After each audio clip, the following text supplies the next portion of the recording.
All right, welcome to the part two of my Volkswagen experience, starting from the engine part. Okay, so what happened is I didn't have from the last time I talked about needing a new engine for the Volkswagen. I didn't have money to buy an engine. So what I had to do is, like from what I said before, I sold my truck to get money to buy to get money, some kind of money to get an engine.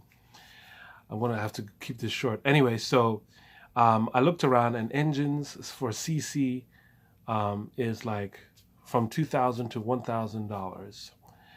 Um, I called Volkswagen. I tried to get them to cover the cost for the engine because it is a lawsuit that was going on, a timing chain tension, a lawsuit. But I was just a few months too late.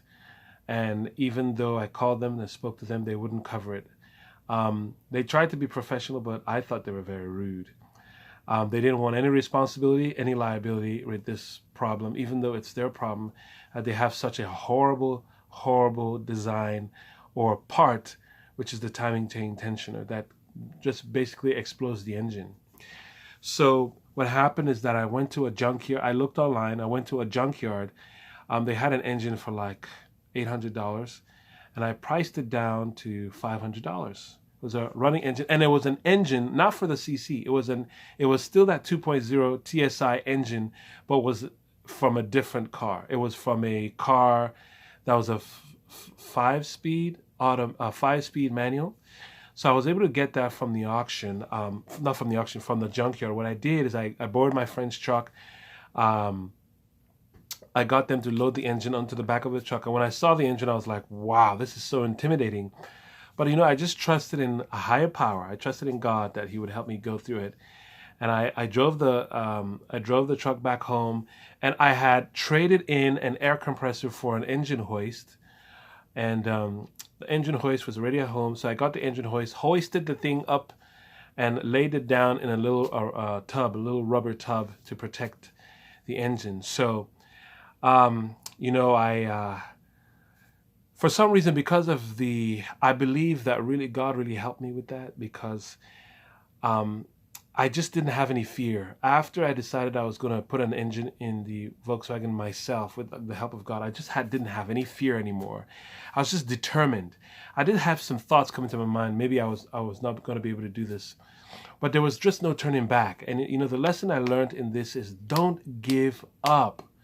You cannot give up. If you give up, you'll never be able to tell your children or yourself that you can do something if you always fail. If you only fail if you give up. Okay, so continuing, I took apart. I opened the hood of the CC with the old engine still in there, and this is the day I was going to start taking apart the engine. I opened the hood and I just said, Lord, where do I start? Because everything was connected to hoses and electric and pipes and beams and whatever. I said, where do I start? And so as I put my hand on the engine, ideas started coming to my mind of what to take off. I started taking off the coolant hoses. I started unplugging things. And then I figured out that I don't have to unplug. I don't have to unplug wires. All I need to do is unplug the engine computer from the harness. Unplug the engine computer from the harness and plug all the other wires from the harness. So all the wires were actually still on the engine when I took the engine out. So I did all that. I went underneath the car, unplugged, I unbolted the transmission from the engine, and I unbolted the engine mounts, and I hooked up my hoist to the engine. And what else did I do? I did a whole bunch. I unplugged the hoses. I actually disconnected the air conditioning compressor. And what else did I do? And I hooked it up to the engine hoist, and I lifted it up, and that thing came right out. When the engine came out, I took pictures, I took videos. I was like, wow, I cannot believe I'm actually doing this. So I took it out. I called it a day. Um, Actually, no, what I did, yeah, I called it a day. And the next time I worked on the car, I had to transfer because my friend in Florida that was helping me, giving me advice on how to to take out the engine and swap it out, put another engine in. He said just to make sure that I should take out a lot of the components from the old engine and put it on the new engine because the engines might be different. But actually, the engines were exactly the same. I didn't really have to do that, but it was good that I did just in case.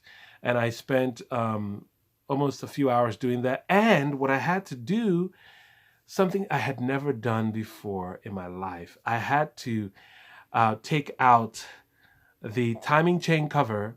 I bought a new timing chain tensioner. I took out the timing chain cover. It was difficult. It was challenging because I had to figure out how to. I made my own tool with a tool I already have to take out the crank bearing or the crank. The pulley, the crank pulley.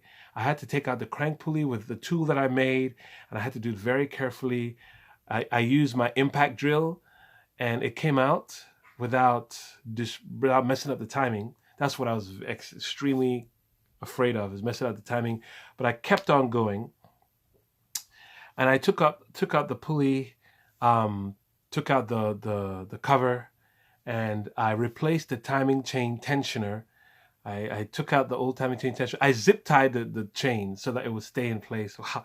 I mean, I was determined, and God gave me some bravery because that was it's like doing surgery on someone almost. I could imagine like how delicate the situation was, but I was able to put a new timing chain tensioner on.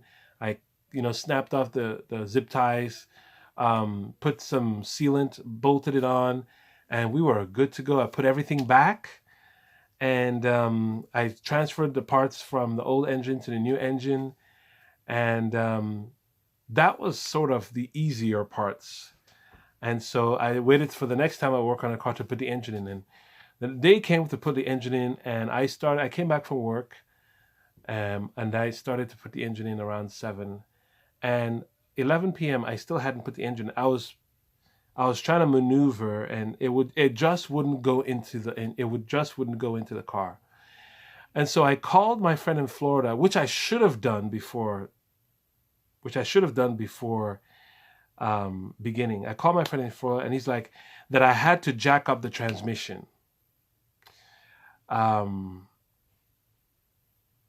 And I took his advice. Okay, I said, okay, fine. I jacked up the transmission, still didn't fit. I lowered it, I jacked it up again, and then my neighbor came to help me to hold on to the engine while I was on the hoist so I could get it in the right position to bolt it onto the transmission. So I finally went and I jacked, and my neighbor, it was like around 11:45 at night, and he wanted to go home and eat dinner, and he was just a great help. He's like, look, I got to go back home. So I was like, let's give it one more try. So I jacked up the transmission as much as I could, and then voila, I was able to connect the engine. We bolted it down, and he left. I finished the rest. I bolted the transmission, and then I bolted the engine mount on, and I just left it there. I said the next day I'll just complete everything. And so the next day I worked on the car. I just buttoned up the whole car. There's some parts that I had to I buttoned everything up. I put the belt on, and it was done. I was finished. I finally put the engine back in the car. I did it with the help of my neighbor, but really I did it with the help of a higher power. I mean, I couldn't have done it. This is my first time putting an engine in a car, and I was able to do it with the help of God. He gets all the credit because I was in you got to go to school for this stuff before you mess it up. And so what happened, I'm going to let this video go for like maybe 20 minutes. So what happened is that I put the key in the ignition, tried to start it, nothing happened. It didn't start. It cranked, but it didn't start. I was like, okay. I tried to scan it. There was no communication with the ECU. Usually when there's no communication with the ECU, it could mean that the ECU is bad, Could mean that there's a wire that is not making contact with the ECU. Um, could be a number of things, but I called my friends. I called my friends from Europe. There's a guy on Facebook I know from Europe. I called my friend from Florida.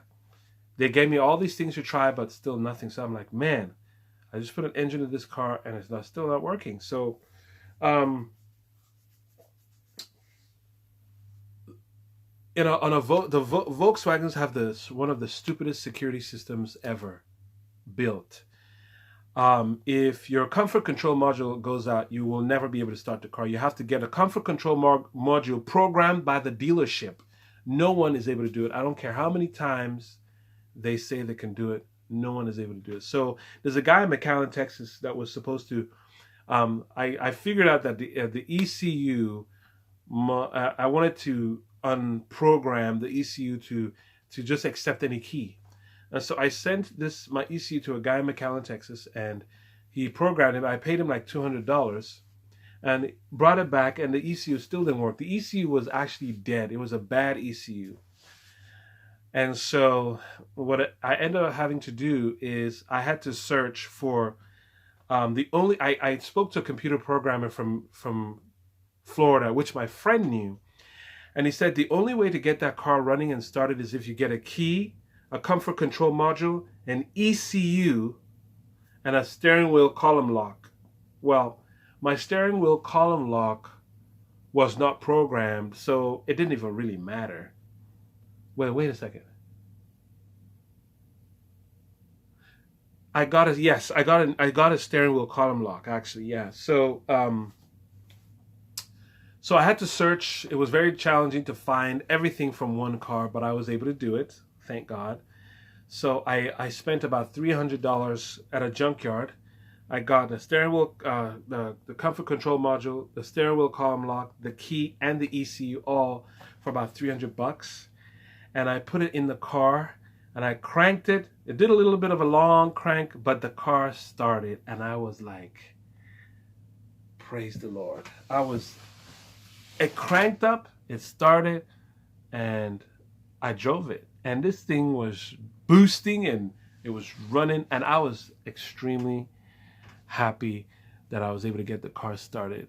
So that's just a short version. I mean, I went through a lot with that car. The customer service from Volkswagen was absolutely disgusting. After I drove the car to work. Gas mileage, 30 miles per gallon, absolutely phenomenal. I went to the Volkswagen dealership because there's still like an engine code for like a misfire and a low booster. I checked all that stuff, everything was fine. And it's usually what's happening is that I forgot what they call it. But I don't know whether it's a fuel injectors or something else. There's a recall for it and a warranty. And I took it to the dealership. They said my car had warranty on it, but they said I might be covering 80% of the warranty to 50% of the warranty. And I'm like, what kind of warranty is that? It's you guys that made this piece of trash car. Why can't you do the whole thing? And so the guy at the Volkswagen dealership looked at me and said, get rid of that car.